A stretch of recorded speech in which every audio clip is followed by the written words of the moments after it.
आज हम 12th के चैप्टर विद्युत धारिता के बारे में अध्ययन करेंगे। Electric capacity. जिस प्रकार हम कोई भी एक बर्तन लेते हैं और उस बर्तन के अंदर पानी भरते हैं, मान लो उस बर्तन की जो धारिता है, कैपेसिटी, वो 1 लीटर है। तो उसमें यदि हम अगर पानी भर रहे हैं आधा लीटर, 1 लीटर, तो कहीं ना कहीं उसका जो तल है वो तल धीरे धीरे बढ़ने लग जाता है। जिस प्रकार हम उसमें कोई भी द्रव, लिक्विड या पानी डालते हैं, तो इसी प्रकार अगर हम किसी चालक को आवेश देते हैं तो आवेश देने पर उस चालक के विभव में वृद्धि होती है। मतलब Q प्रोपोर्शनल V, Q समानुपाती V। जैसे ही हम समानुपाती का चिन्ह हटाएंगे तो ये हो जाएगा CV। यहाँ पर C कांस्टेंट है, नियतांक है, जिसका अर्थ होता है धारिता, विद्युत धारिता।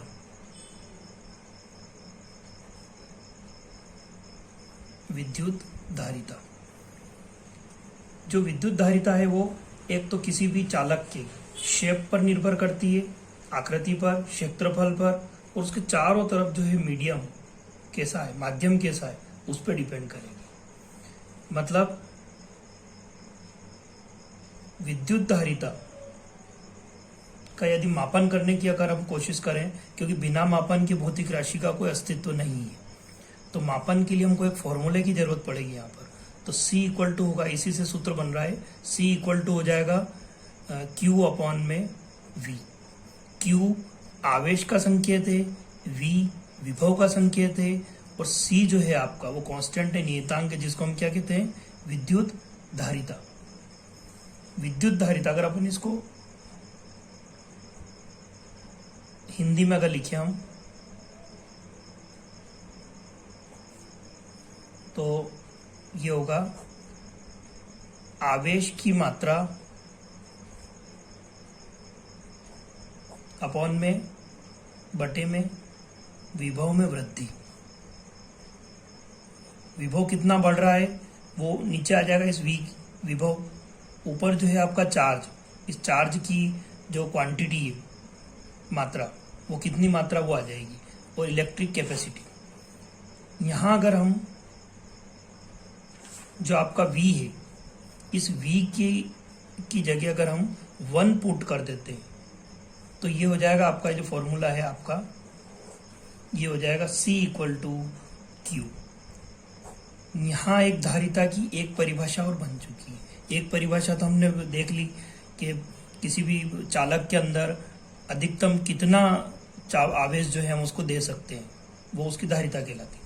लेकिन अगर यहाँ पर अगर अपन साइंटिफिक अगर इसकी डेफिनेशन बनाते हैं, वैज्ञानिक परिभाषा, तो कि C जो है, धारिता जो है, उस आवेश के बराबर होता है जो उस चालक की विभव में इकाई वृद्धि करती। V इक्वल टू 1 हो रहा तभी C इक्वल टू Q हो रहा है। ठीक है, मतलब किसी भी चालक की विद्युत धारिता आवेश के उस आंशिक मान के बराबर होती है जो उसके विभव में इकाई वृद्धि कर दे। क्योंकि V इक्वल टू 1 हो रहा तभी C इक्वल टू Q हो रहा है। सिंपल भाषा में अगर अपन बोले तो आवेश जो है धारिता के उस मान के बराबर होता है, या धारिता जो है आवेश के उस मान के बराबर होती है जब उस चालक के विभव में एकांक वृद्धि हो जाती है। जो धारिता है, यदि उस धारिता का हम, ये तो हमने डेफिनेशन पढ़ी अभी, धारिता का अगर हम मात्रक देखें, क्योंकि मात्रक के बिना मापन संभव नहीं है, तो जो SI यूनिट है, इंटरनेशनल जो सिस्टम है SI यूनिट, उसके हिसाब से इसका जो मात्रक है वो होता है फेरड, जिसका सिंबल F है, कैपिटल F।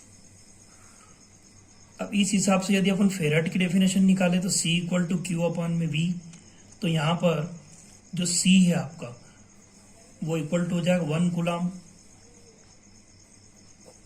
अपॉन में 1 वोल्ट, 1 फेरड। फेरड की डेफिनेशन क्या हो गई यहाँ पर कि यदि किसी भी चालक को हम 1 कूलम आवेश दें, 1 कूलम चार्ज, और उसका जो पोटेंशियल है, विभव है, उस विभव में 1 वोल्ट की वृद्धि हो जाए तो जो धारिता हमको प्राप्त होगी उसे कहा जाएगा 1 फेराड, 1 फेराड। व्यवहार में कई सारे मात्रक इसके मौजूद है। 1 माइक्रोफेराड बराबर होता है 10⁻⁻6 फेराड।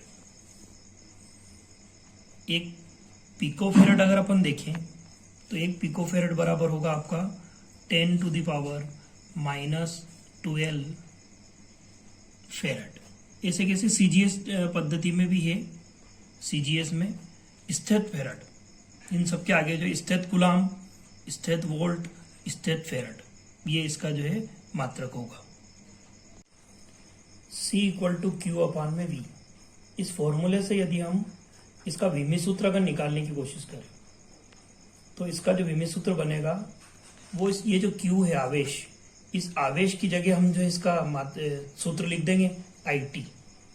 ये IT जो फॉर्मूला बना है वो बना है Q/T से।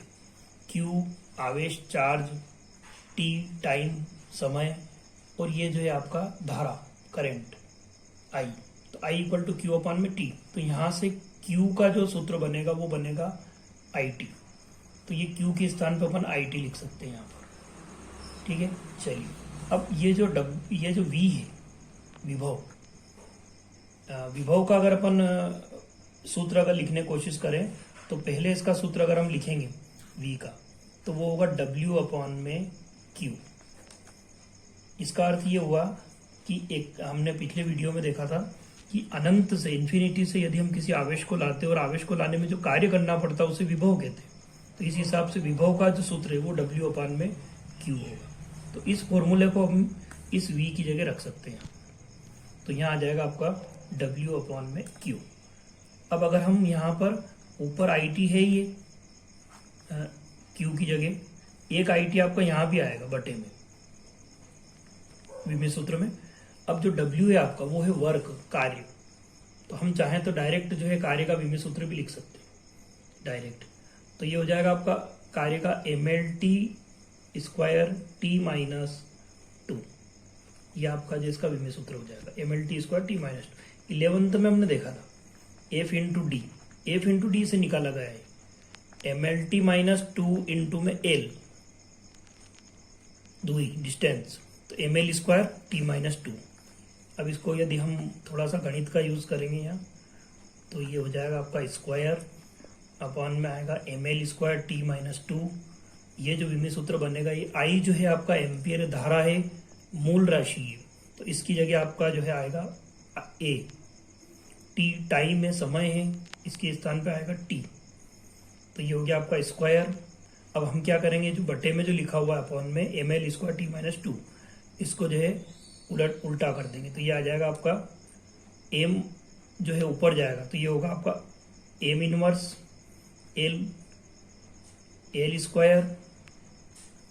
यहाँ T हम काट भी सकते हैं, लेकिन अगर हम ऊपर ले जाते हैं तो ये हो जाएगा T⁻² -2 मैथ्स में हमने देखा ही है, -2 बायो वाले थोड़ा ध्यान दें।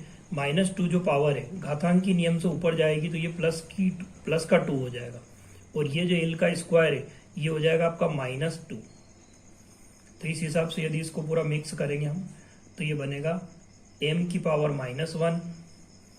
इसके बाद लिखते हैं हम L, तो L⁻⁻2, ये T⁻2 है और ये T⁻2, तो ये हो जाएगा T⁻4 और A² को यहाँ लिखेंगे। ये इसका जो है विमी सूत्र आ चुका है विद्युत धारिता का।